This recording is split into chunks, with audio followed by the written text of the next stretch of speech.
LA의 봄, 새로운 홈페이지로 새 단장한 라디오 서울과 함께 느껴보세요. 강혜신의 오늘의 미국.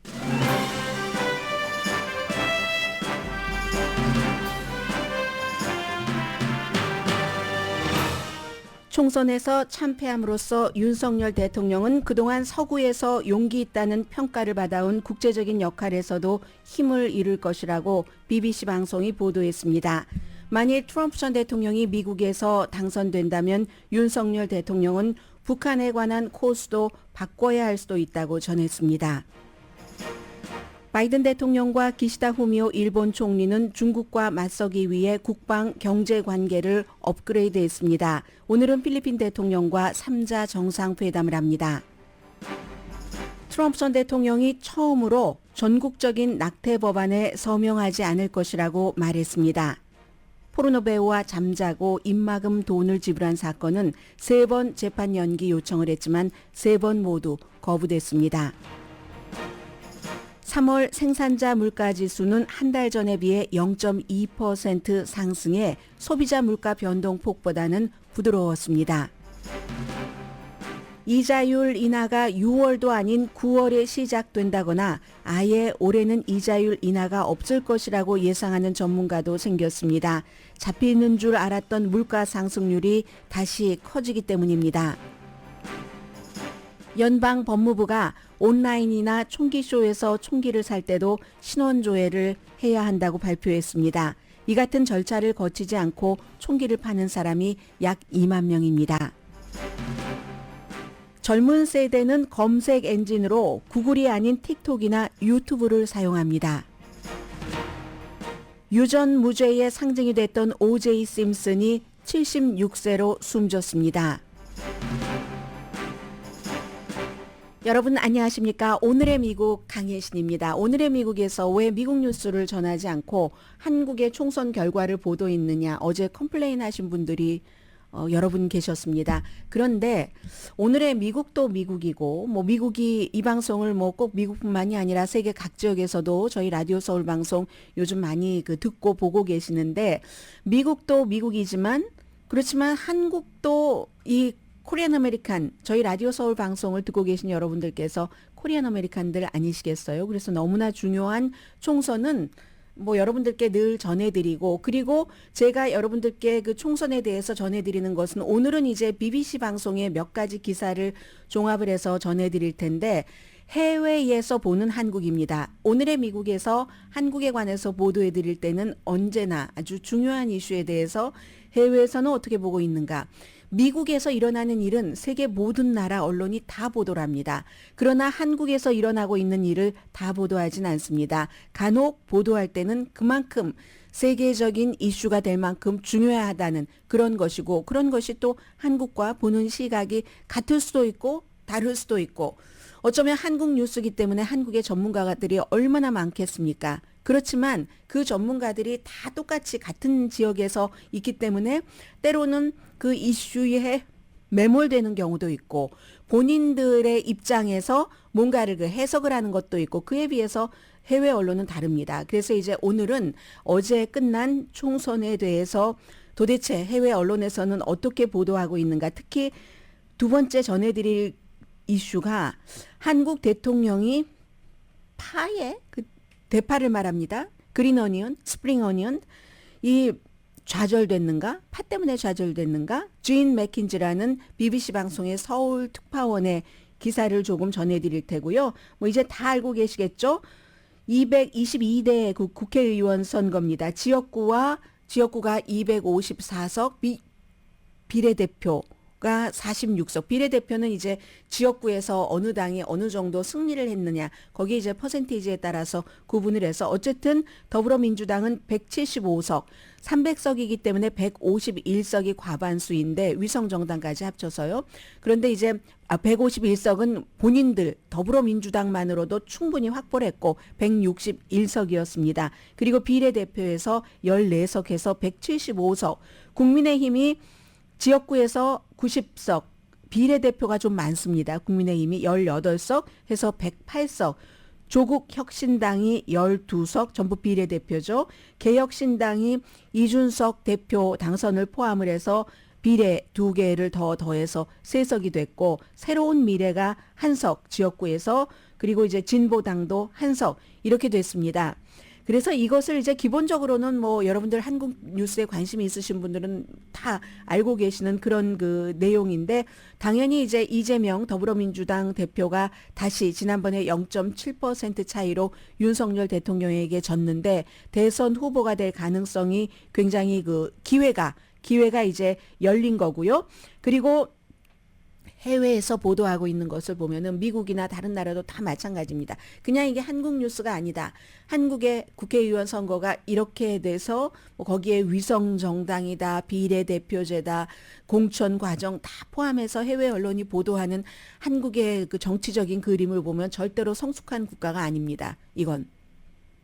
경제 뭐 몇 위 대국 그리고 뭐 문화 수출국 그런 것과는 전혀 상관없이 정치적으로는 후진국입니다. 말씀드리기 죄송합니다만은 다른 나라 언론의 보도를 보면 이게 한국이라는 것만 빼고 보면 야 되게 후지다 이렇게 생각할 그럴 정도거든요. 그래서 어쨌든 이 국회의원 숫자는 뭐 개헌 저지선 정도는 확보를 했고요. 뭐 대통령을 뭐 탄핵한다 뭐 이런 것은 안 되는 것이고 한동훈 비상대책위원장이라든가 한덕수 국무총리 전부 뭐 사임하고 사임의 뜻을 발표를 하고 윤석열 대통령과 국민의힘은 참패인 것이고 앞으로 이제 더불어민주당은 국회에서 아젠다를 점유하겠죠. 게다 대고 뭔가 도움이 필요할 때 조국 혁신당도 엄청나게 힘을 쓸 것이고 패스트 트랙으로 다 가능합니다.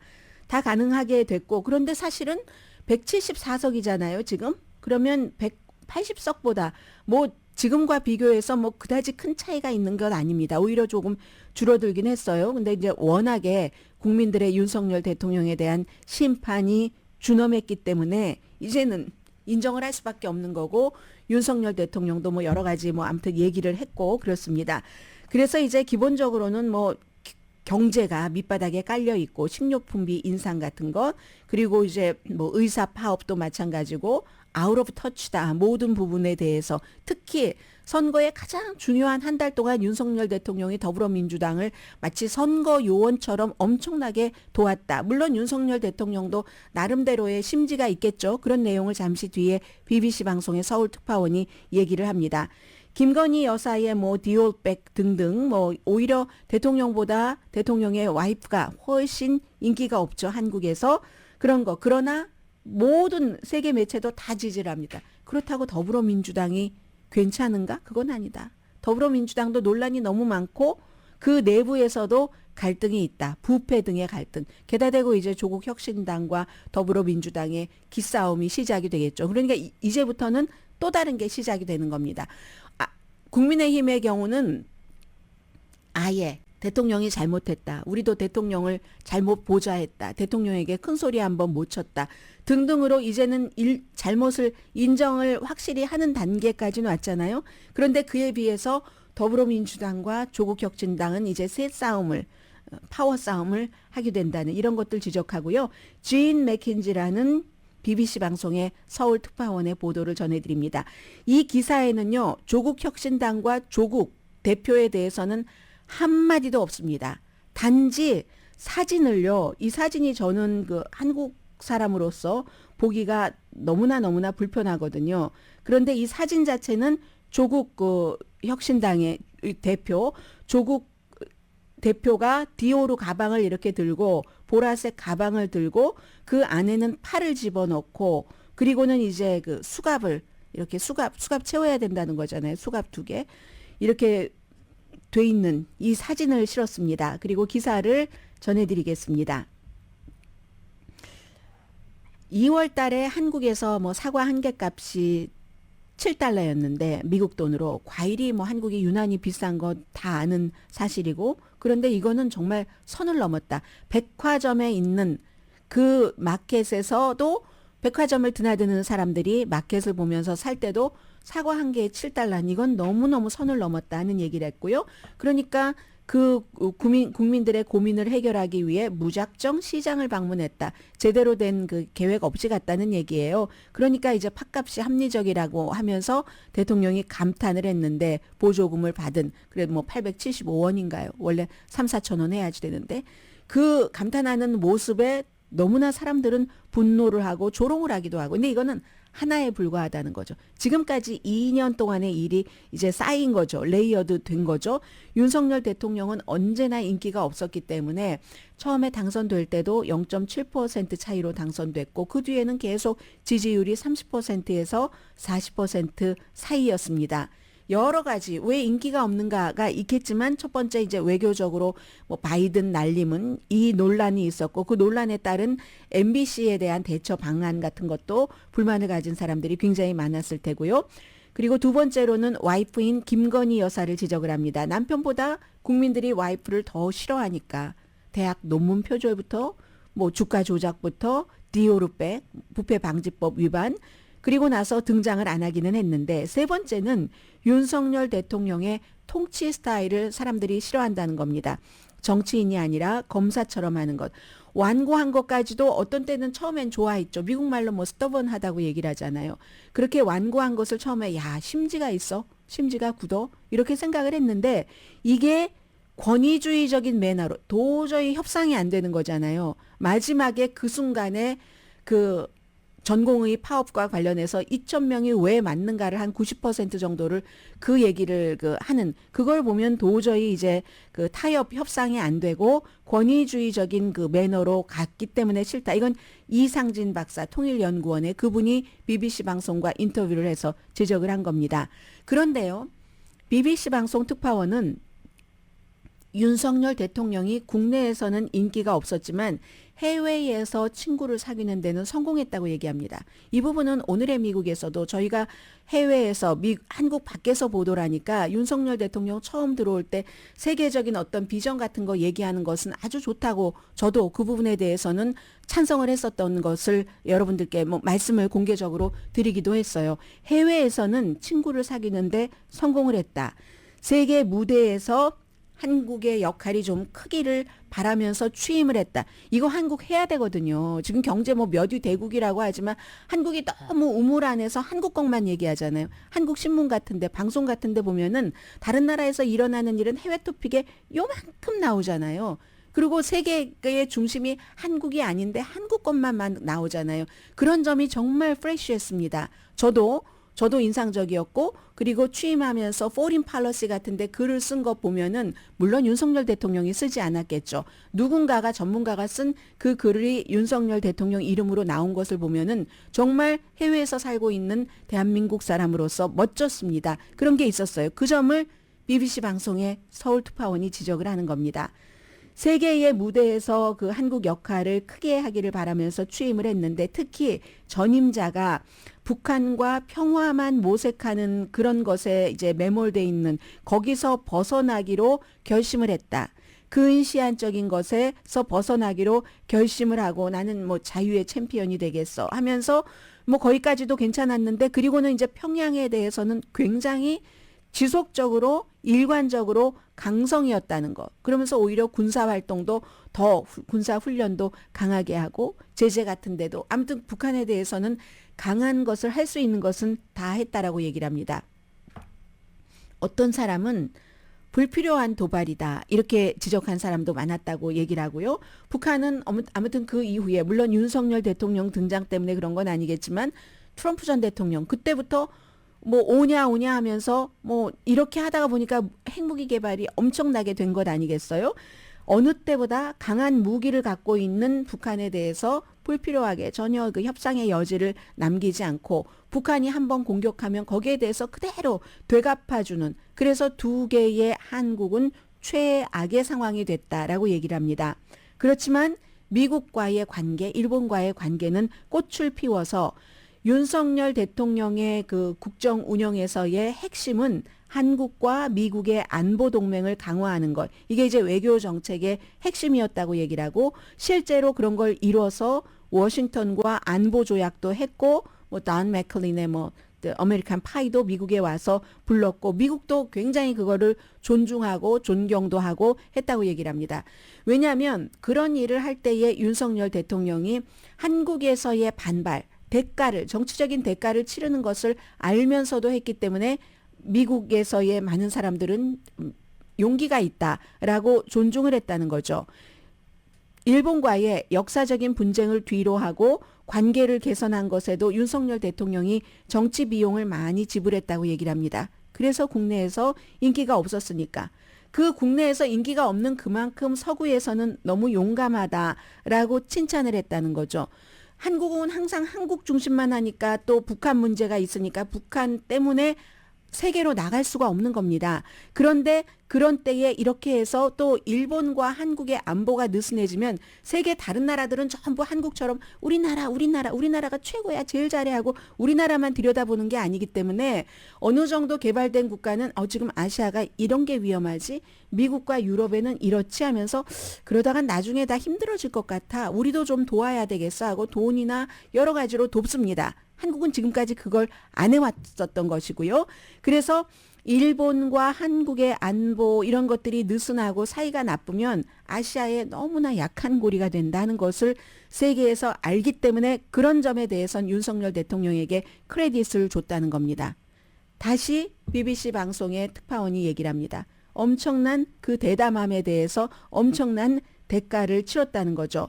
왜냐하면 이전까지의 대통령은 모두 공식적인 그 교과서잖아요. 정치 교과서가 중국과 미국 사이에서 아주 조심성 있는 외교를 하는 것, 줄타기를 하는 것. 물론 지금 이 시점은 깨졌습니다.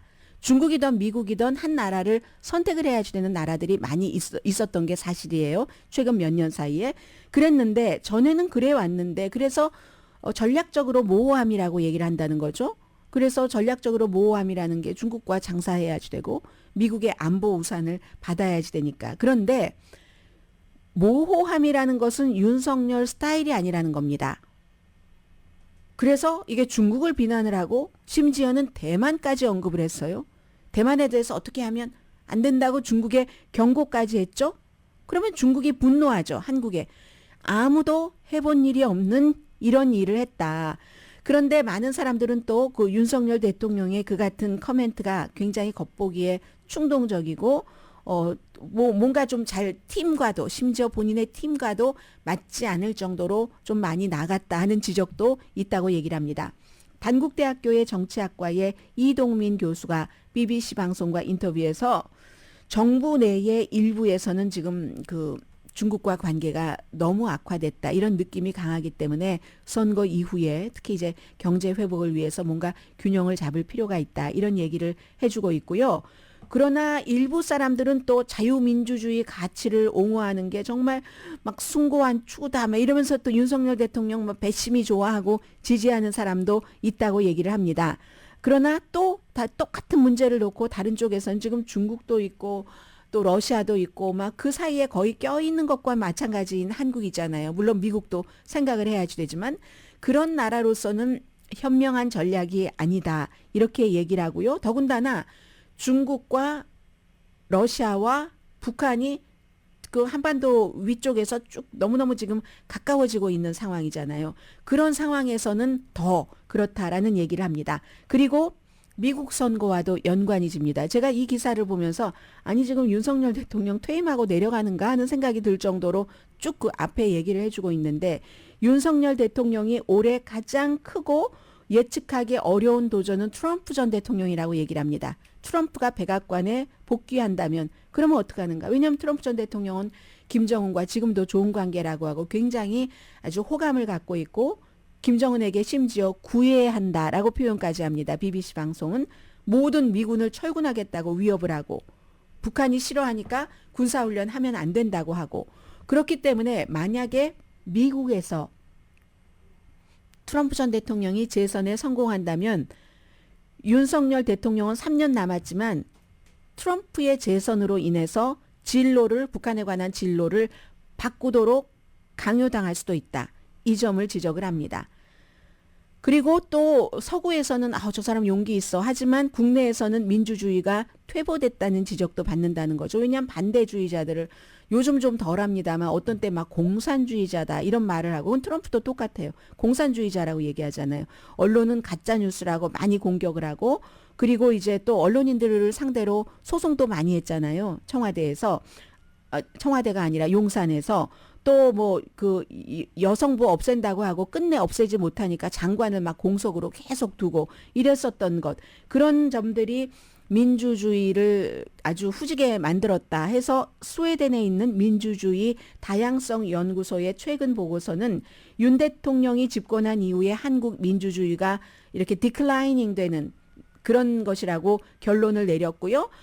그런 것. 그리고 한국에서 여야의 분열은 흔한 일이라고 얘기합니다. 물론 여권이 3번 연속 이렇게 총선에서 실패하는 경우는 이번이 처음이었다고는 하지만, 그래서 그게 흔한 일이긴 하지만 지금까지 야당 지도자를 안 만났잖아요. 지금까지 이유가 있었던 겁니다. 본인의 생각으로는 심지가 있었고 뭐 어쨌든 그랬지만 타협 모색을 안 한다는 뜻도 되잖아요, 그게. 그리고 계속 이제 비토권만 써왔는데, 비토권 쓸 때는 아니 야당에서 이렇게 하니까 비토를 할 수밖에 없다라고 얘기를 했지만 지금은 이제 그럴 수 없다는 거죠. 1980년대 이후 어느 대통령보다도 거부권을 많이 썼습니다. 지금 대통령의 거부권을 거부할 수 있는 그런 표수까지는 더불어민주당이 갖지를 못했어요.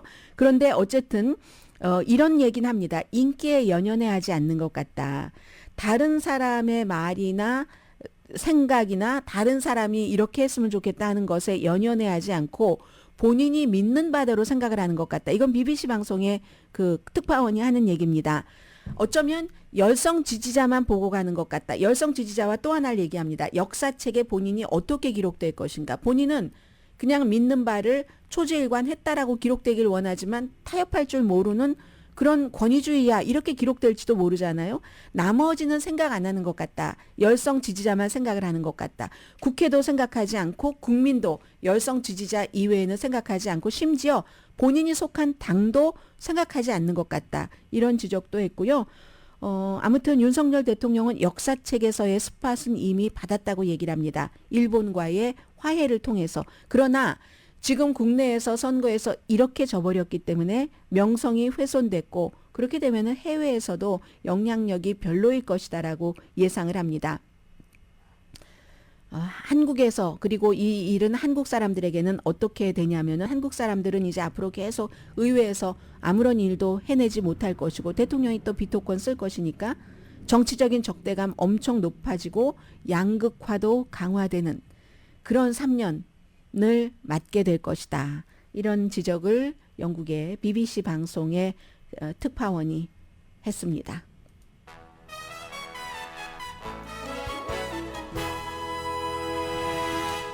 제가 이 방송을 BBC 방송의 그 특파원 얘기를 전해드리다가 보니까 어떤 생각이 들었냐면요. 물론 뭐 정치인들이 그런 본인의 믿는 바를 막 추진해가는 것도 필요하죠. 그러나 어떤 때는 또 그 말도 맞아요. 그렇지만 또 너무 정치적이기만 해도 또 이게 뭐 와블리처럼 되고 이랬다 저랬다. 지금 트럼프 전 대통령이 이게 표가 많이 나올 것 같아 하면서 낙태는 뭐 15주일이요? 16주일이요? 하다가 또 아니라고 하다가 이젠 또 연방으로 낙태법이 전체적으로 금지한다고 해도 안 한다고 하다가 이렇게 자꾸 말을 바꾸는 사람은 또 바꿀 수 있습니다. 그러니까 이것도 나쁘지만 너무 스터번해서 그냥 나의 길만 가겠다. 다른 사람 말을 듣지 않는 거. 이것도 안 되는 것 같고 확실히 절충점이 필요한 것이 정치인 것 같아요. 뭐 정치뿐만 아니라 모든 게 다 마찬가지지만 뭐 기사를 읽다 보니까 이 진 맥킨지라는 BBC 방송 특파원의 기사를 읽어드리다 보니까 그런 생각은 드네요.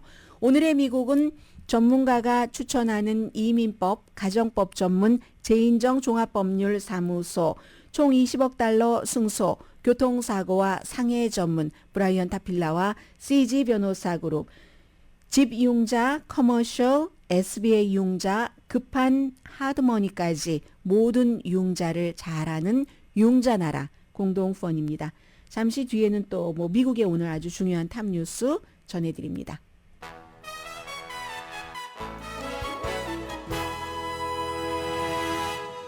라디오 서울 방송 오늘의 미국 듣고 계십니다. 네, 어제는 바이든 대통령이 기시다 후미오 일본 총리와 회담을 했고 오늘은 이제 베트남이래요. 필리핀의 대통령과 3자 회담을 합니다. 그런데 뭐 기사가 엄청 많이 나왔습니다. 기시다 후미오 일본 총리가 일본에서 미국으로 오기 전부터 시작해서 뭐 어제는 특히 국빈 그 방문이었기 때문에 저녁에 만찬도 있었잖아요. 기사가 너무너무 많이 나오는데 가장 중요한 것은 바로 뭐 이 정도로 마무리할 수 있을 것 같습니다. 일본과 미국이 국방과 경제에서 중국 때문에 굉장히 업그레이드를 한다. 처음으로 일본, 미국, 호주가 공중 무슨 뭐 미사일, 방어 시스템, 네트워크를 그 시스템을 만들 것이다. 그리고 미국, 일본, 영국이 3개국이 미국, 일본, 영국이 군사훈련을 할 것이다. 그리고 모든 이런 국방 프로그램에는 인공지능 같은 것들, 자율 시스템이 포함이 된다. 이런 얘기거든요.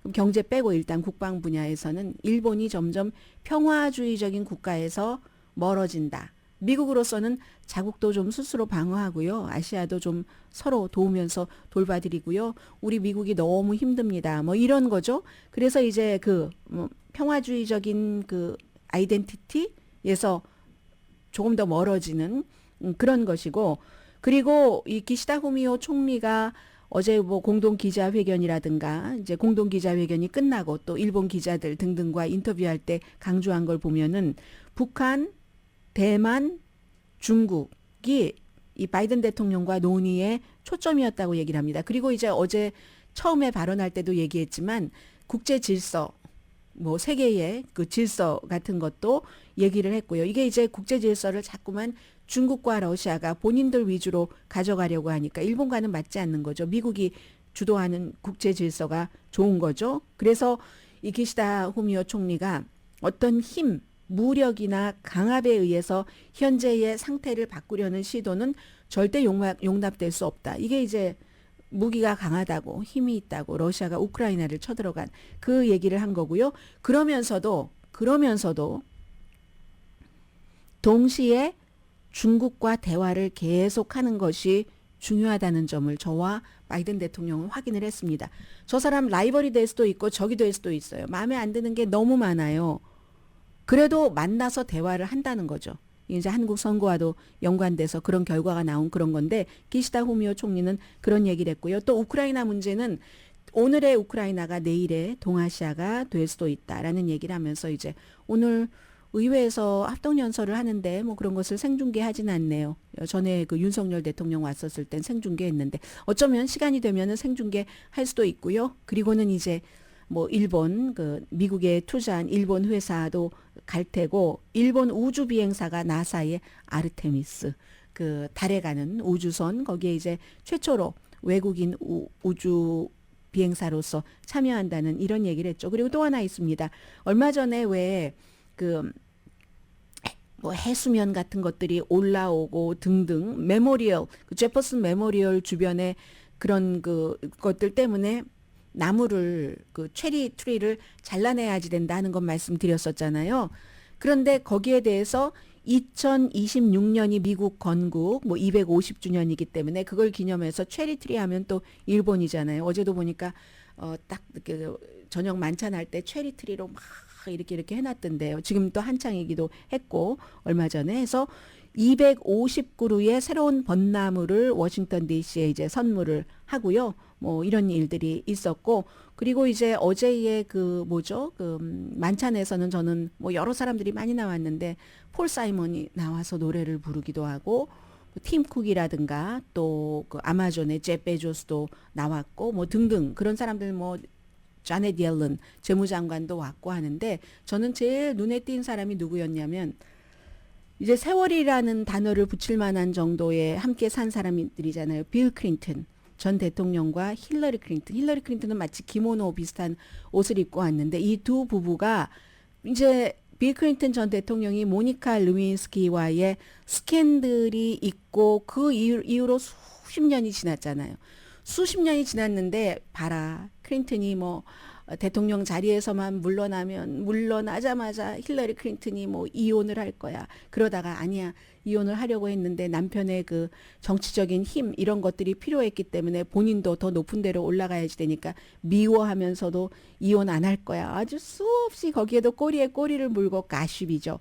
가십이 있었는데 그런 가십 다 제쳐놓고 제가 얼마나 많은 것들을 많이 겪은 그냥 정치인 부부로서가 아니라 그냥 부부의 모습, 물론 그리고 환하게 서로 웃고 해맑게 그런 모습을 사진이 찍힌 것도 사실이지만 그런 것을 볼 때 야, 역시 지금 이 방송을 듣고 계시는 분들 가운데서도 요즘에는 부부가 한 번 결혼하고 이혼하고 또 두 번 결혼하고 또 이혼하고 이런 일들도 많이 있을 수가 있죠. 시대도 변하고 그리고 어떤 때는 운명처럼 굉장히 성실한 사람인데도 결혼을 3번, 4번 하는 경우도 있잖아요. 그런 모든 것들은 다 우리가 이제 이해하기로 하고 아주 처음부터 불순하게 맨날 바람피고 맨날 성실하지 않고 맨날 속이고 이러는 아주 고질적인 사람들 빼고는 그럴 수는 있습니다. 3번, 4번 결혼할 수도 있고 이혼할 수도 있고 하는데 이 세월이 지나가면 지나갈수록 뉴스 안에서 보는 사람들 가운데서도 정말로 오랜 동안 부부가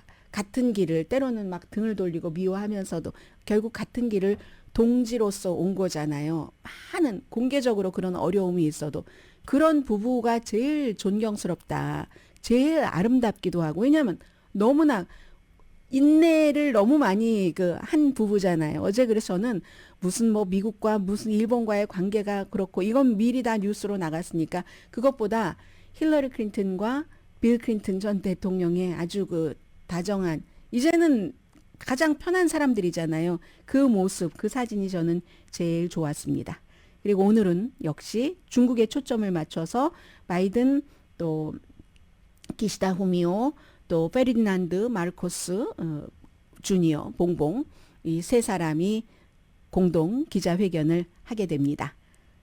트럼프 전 대통령 얘기 간단히 정리를 하겠습니다. 뉴욕의 항소법원에 다음 주 월요일에 포르노 배우와 잠자고 돈 주고 돈 안 줬다고 하고 돈을 줬는데 그 돈을 또 비즈니스 거로 처리를 했고 마치 선거 직전 일주일 전이었기 때문에 선거법도 위반했고 해서 34개 형사 혐의입니다. 이제 해서 재판을 받게 되는데 이걸 트럼프 전 대통령도 대단해요. 연기시켜 보려고 3번이나 월요일 거부당해 뭐 또 거부당해 어제도 결국은 3번 거부당해서 아마도 지금 상황이면 오늘이 이미 목요일이니까요. 월요일부터 이 재판이 시작이 될 것 같습니다. 그리고 트럼프 전 대통령이 어제 조지아주에 있었는데 기자들이 물어봤어요. 최근에 이렇게 그 낙태에 대해서 많은 여러 가지가 있었고 본인이 또 한 4분 정도 비디오로 이 낙태에 대해서는 연방정부 이게 아니라 연방정부 아니라 이런 얘기도 안 했어요. 살짝 피해갔어요. 거기서. 주정부에서 알아서 하는 게 맞다. 단지 나는 낙태를 그렇게 주정부에게 맡기는 연방대법관 3명을 지명한 사람이다. 크레딧은 가져가면서 표도 받으려고. 왜냐하면 낙태를 규제하는 것을 국민들이 싫어하니까. 그런 이제 비디오를 발표를 했잖아요. 그리고 나서 조지아주에서 기자들이 물어봤습니다. 만약 당신이 대통령이 되고 공화당이 다수당이 돼서 전국적인 낙태 금지안을 법으로 만들어서 법안으로 가지고 오면 서명을 하시겠습니까? 비디오에서는 여기에 대해서 말하지 않았거든요. 노라고 얘기를 했습니다. 그랬더니 이제 기자들이 물어보면서 애리조나가 아니 그렇죠. 애리조나 대법원이 너무 멀리 갔다고 생각하십니까? 네. 애리조나 법원이 너무 멀리 갔습니다. 이렇게 얘기를 했습니다. 그랬더니 또 바이든 측에서 거짓말이야, 거짓말. 그냥 필요에 따라서 본인에게 이득되는 말을 끊임없이 거짓말을 하는 거야. 트럼프 전 대통령은 만약에 공화당이 또 이제 그걸 법안으로 또 가지고 오면은 그러면 또 서명을 할 거야. 해서 전체적인 낙태 금지가 될 거야. 이게 이제 지금 바이든 측에서 하는 얘기입니다.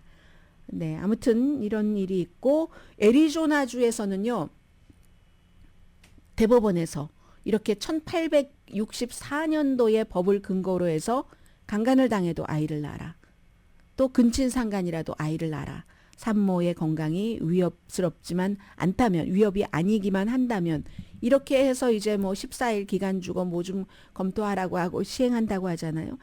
민주당에서 애리조나주의 민주당에서 이것을 좀 없애보려고 그 판결을 없애보려고 그 법 자체를 없애려고 1864년도 것을 그렇게 하려고 했는데 지금 애리조나가 주지사와 검찰총장은 민주당이지만 의회는 다수당이 공화당이거든요. 공화당에서 이걸 막아버렸습니다. 이걸 이제 막아버린 그런 일이 있고요. 그리고 이건 재밌어서 말씀드리는데요. 존 볼튼 트럼프 전 대통령의 전 국가안보보좌관이 나는 이번에도 딕 체니에게 이렇게 써서 라이딩 투표를 하겠어요 라고 얘기합니다. 지난번에도 딕 체니를 찍었어요.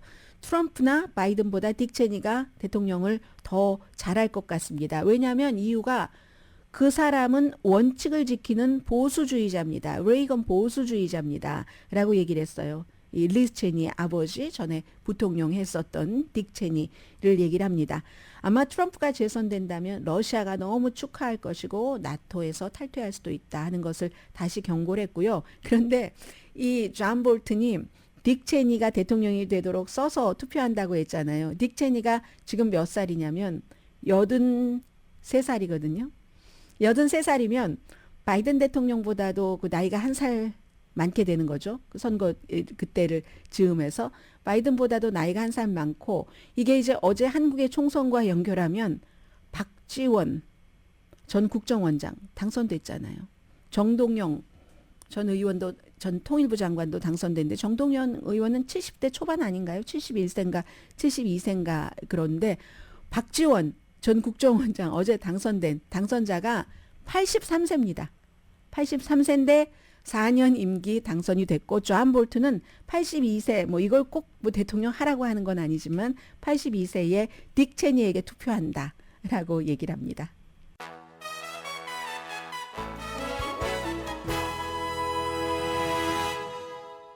라디오 서울 방송 오늘의 미국 듣고 계십니다. 어제는 이제 소비자 물가 지수가 발표됐고 오늘은 이제 생산자 물가 지수가 발표됐는데요. 보통 이제 소비자 물가 지수가 생산자 물가 지수보다는 뭐 훨씬 중요한 건 사실이고요.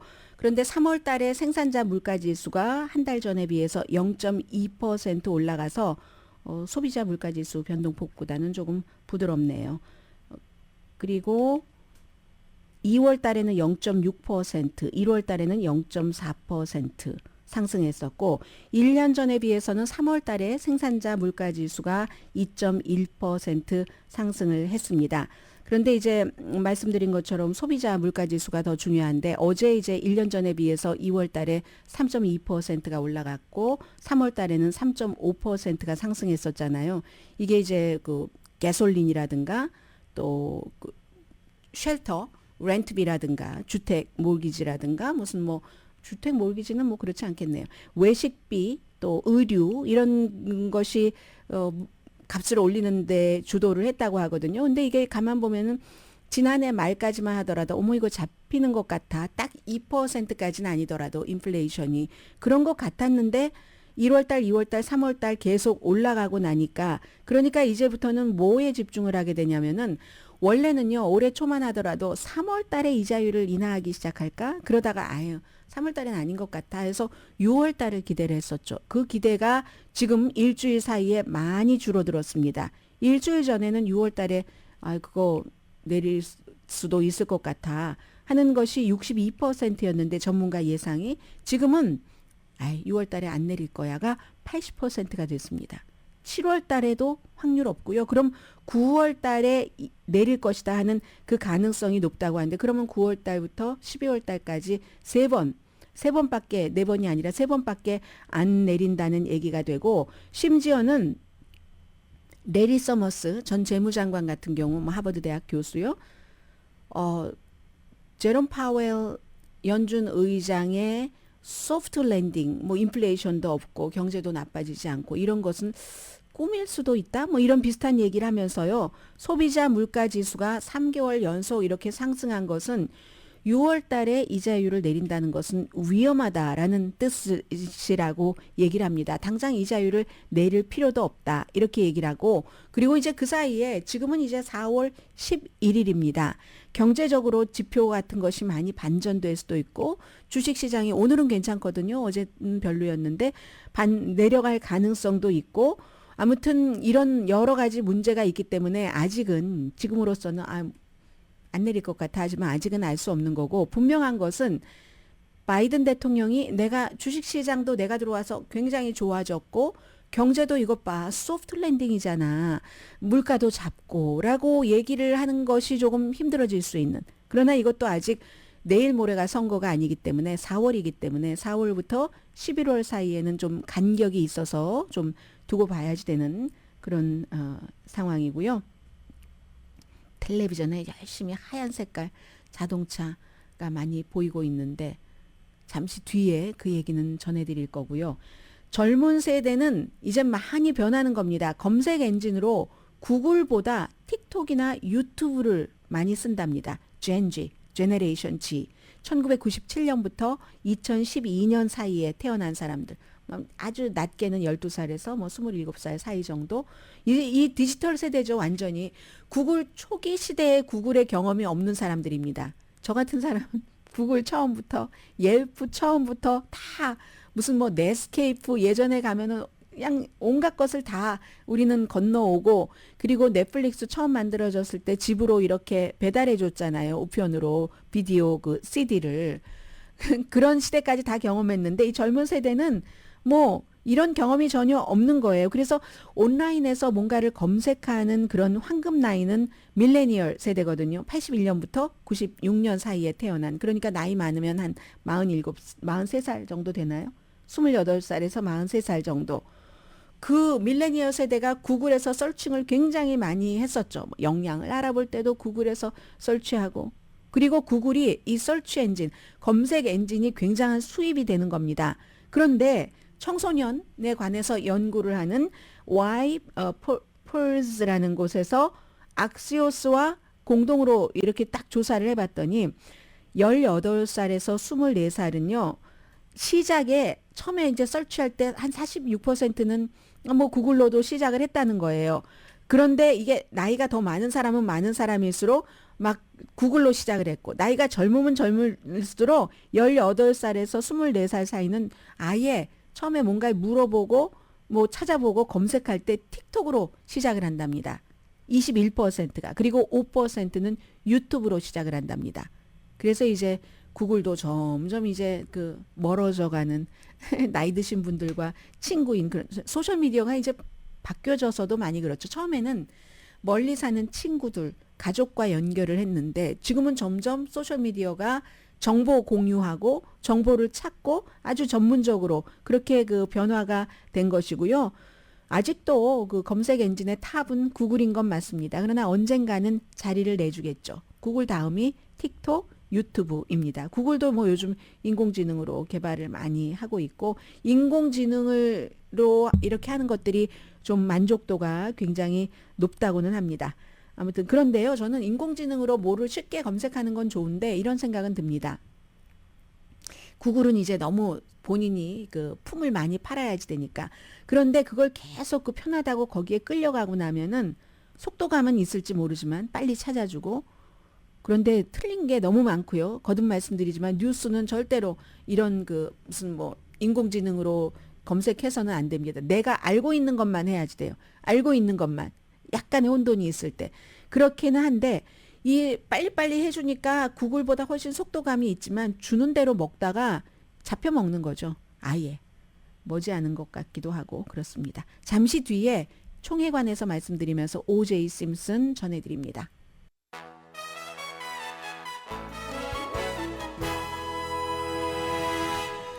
라디오 서울 방송 오늘의 미국 듣고 계십니다. 오늘 아침에 법무부가 발표한 게 수십 년 만에 총기를 살 때 이제 이런 것이 시행이 된다는 건데 신원조사를 뭐 총기 스토어에서 살 때뿐만이 아니라 개인적으로 거래할 때도 그렇고요. 온라인 또 이제 건쇼 같은 데 있죠. 전부 이렇게 건쇼라든가 온라인에서 파는 사람도 총기를 팔 수 있는 허가를 받아야지 되고 허가를 받고 나서는 내가 파는 사람, 그 사람의 신원 조회를 완전히 해야지 된다는 겁니다. 암 시장을 없애겠다는 얘기죠. 그래서 지금 한 2만 3천 명 이상의 개인이 이렇게 그 허가 받지 않고 그냥 개인이 개인에게 파는 식으로 이런 식으로 하는데 이걸 이제 없애겠다라는 총기 쇼의 허점 같은 것을 또 많이 얘기를 하는 거죠. 미국에서 총기 사건이 벌어지잖아요. 사건이 벌어지면 약 40%는 이렇게 개인이 개인에게 주고받고 했었던 그런 그 총기 거래에서 딱 쥐게 된 그런 총이랍니다. 그래서 미국 사람들이 갖고 있는 총의 22%는 신원조회 없이 총기를 갖게 됐다는 거거든요. 이게 2016년도에 오바마 행정부에서 좀 해보려고 했어요. 오바마 대통령이 직접 어떻게 해서 좀 해보려고 했는데 공화당이 엄청나게 근데 오바마가 임기 2기에는 완전히 그 마이너리티였잖아요. 마이너리티였지만 같이 이렇게 합쳐서 그 공화당 의원들과 해서 이뤄낸 일도 많이 있기는 하지만 그렇지만 그 당시에 이거 해보려고 이거 절대로 안 해줬었거든요. 그 당시에 공화당이 아무튼 그런데 이번에는 지금 공화당의 지지가 필요한 것도 아니고 법무부에서 했어요. 그러나 30일 뒤에 발효될 예정이고 그 뒤에 무슨 뭐 3개월 협의 기간이 있다 등등 얘기를 하고 있지만 저는 소송할 것 같은데요. 누군가가. 오늘의 미국은 전문가가 추천하는 이민법, 가정법 전문 재인정 종합법률사무소, 총 20억 달러 승소, 교통사고와 상해 전문 브라이언 타필라와 CG 변호사 그룹, 집융자 커머셜, SBA 융자, 급한 하드머니까지 모든 융자를 잘하는 융자나라 공동후원이었습니다. 10시에 브라보 마이라이프 방송됩니다.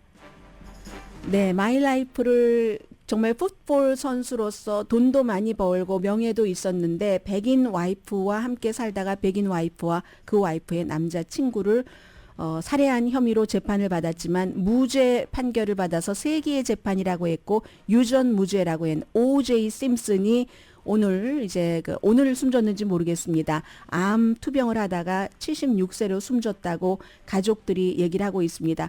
그 뒤에는 무슨 라스베가스에서 뭐를 훔치다가 감옥살이도 하기도 했고 지금은 자녀가 5명의 손주, 손자 마지막은 그 지켜봤다고 하는데 엄청나게 아무튼 미국에서 O.J. 심슨 하면 모르는 사람이 어디 있겠습니까? 그도 눈 감았네요.